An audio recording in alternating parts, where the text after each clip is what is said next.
P Venkatarama Reddy నా పేరు. నేను వీర నరసింహారాయల పాత్ర పోషించాను. అలాగే ఇక్కడ అల్లూరి సీతారామరాజు గారు మన్యం అడవుల నుంచి నాడు స్వాతంత్రం కోసం పోరాటం చేసినటువంటి గొప్ప మన్యం వీరుడు మన ముందు ఉన్నారు. అలాగే రాణి రుద్రమదేవి, అలాగే మన్రోత్తర గారు ఆనాడు చేసినటువంటి ఆయన జిల్లా కలెక్టర్ గా ఉండి ఇక్కడ సేవలు అందించినందుకు ఆయనకు సాక్షాభూతంగా ఇక్కడ మన సుధాకిరణ్ గారు మన్రో వేషం వేసి ఈ రోజు ప్రతిష్టాకరణ అట్లే చెక్కు చెదరకుండా ఉంది. ఇలాంటి గుర్తింపును మన డిఆర్ఓ గారు మన జయకుమార్ సార్ వచ్చాడు. ఆయన తరంలో ఇప్పుడు ఫస్ట్ స్టార్టింగ్ ఆయన పర్యాటక శాఖ ఆఫీసరు శ్రీ నారా చంద్రబాబు నాయుడు గారు ఆశీస్సులతో, అదేవిధంగా జిల్లా యంత్రాంగం నడుపుతున్నటువంటి జిల్లా కలెక్టర్ గారు, జాయింట్ కలెక్టర్ గారు, అందరూ జిల్లా యంత్రాంగం, ముఖ్యంగా మన అనంతపురం రాష్ట్ర రోజు ఈ 2 రోజులు ఫెస్టివల్స్ ఆనందంగా జరుగుతున్నాయి. చెప్పినట్లుగా ఇంతకుముందు అందరూ చెప్పినట్లుగా మన భారతదేశం అయితే అదేవిధంగా ఆంధ్రప్రదేశ్ కానీ విశాలమైనటువంటి చరిత్ర సంస్కృతి అయినటువంటి దేశం మరియు రాష్ట్రం.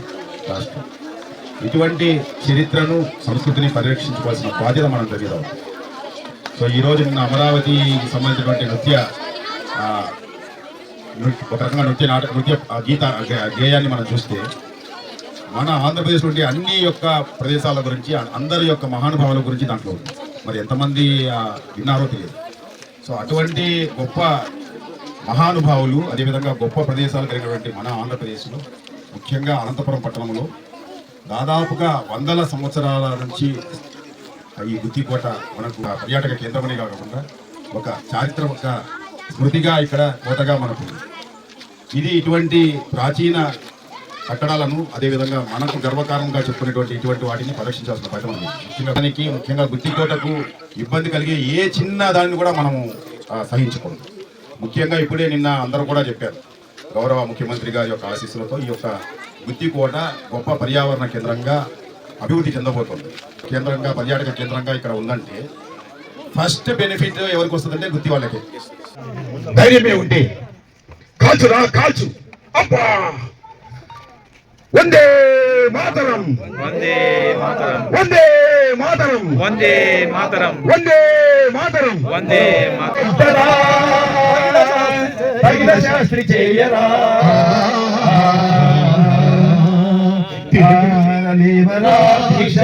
సాగరా దేశమాత స్వేచ్ఛ కోరి తిరుగుబాటు చేయరా.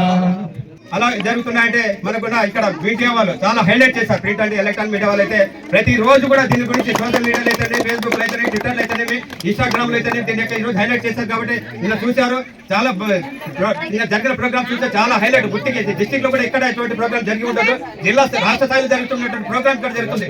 కాబట్టి మీరందరూ ప్రజలంతా గమనించాలి. ఈ రోజు కూడా ప్రోగ్రామ్ ఉంటుంది. హెరిటేజ్ వాక్ అనేది ఈ రోజు ఒక డిస్ట్రిక్ట్ రెవెన్యూ ఆఫీసర్ గారు ఒక కళాకారులుగా మారి వేషం వేసుకొని వచ్చారంటే గుర్తి మీరు ఆలోచించండి. వీళ్ళందరూ కూడా కళలు, ఎందుకంటే మన గుర్తి మన గుర్తి అభివృద్ధి చెందాలి. మన ప్రజలందరూ ఇక్కడ ఉన్న ప్రజలందరూ కూడా అభివృద్ధి చెందాలి. ఎప్పుడైతే పర్యాటక అభివృద్ధి చెందుతుందో ఆ ప్రాంతం అంతా కూడా ఉపాధి అవకాశం పెరుగుతుంది. హోటల్స్ అయితే, లాడ్జెస్ అయితేనేమి, వ్యాపారాలు అయితేనేమి ఉపాధి అవకాశం కూడా పెరుగుతాయి. కాబట్టి రాబోయే కాలంలో ఇంకా మన గౌరవ ఎమ్మెల్యే గారు, ఎంపీ గారు కూడా చాలా కృషి చేస్తామని నిన్న కూడా హామీ ఇచ్చారు. దీన్ని అన్ని రంగాలకు అభివృద్ధి చెంది మన గుర్తి ప్రాంతాన్ని అన్ని రంగాలు ముందుంటాలని. ఎందుకంటే మనకు ఒక హైలైట్ అనమాట. మన జిల్లా అయిన తర్వాత ఇంతకుముందు మన లేపాచి ఉత్సవాలు జరిపేవారు. తర్వాత జిల్లా విడిపోయిన తర్వాత అనంతపూర్లో ఏకైక ఇది దీన్ని అన్నారు. దీన్ని ఒక చిహ్నంగా చేసుకోవాలి. మన రాష్ట్ర ప్రధానికి చిహ్నంగా చేయాలని కూడా నేను కోరుతున్నాను.